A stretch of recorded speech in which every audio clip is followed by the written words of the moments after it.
გავაკეთოთ. აი ესეთი ნამდვილი მაუზერივით კონდახია, ტარია, აი რო იძახიან რა მაუზერის კონდახივი ცხვირი გახო, აი ცხვირ ადამიანებზე იწვია ხოლმე, ნახეთ რანაირია. ეს არის ცველი, ანუ თუ ამას როგორც ნამდვილ მაუზერს აქვს რა. ზემოთ აწევთ მე საერთოდ არ მოძრაობს, უნდა მოხსათ ცველიდან გადმოტენოთ და როგორც ნამდვილ მაუზერს აქვს, უნდა და ისვრის. აი ესეც აქვს, ბატონო დავით. შენ ცოტა მოერიდე.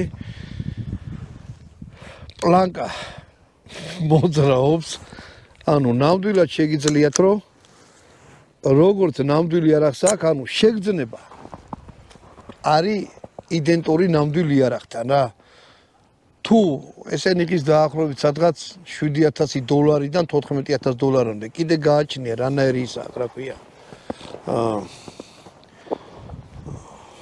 ახლა ნაღდი ღირ $7,000? ხო, მდგომარეობა როგორია? ხო, ნაღდი $7,000-დან იწყება რა. გააჩნია როგორ მდგომარეობაშია?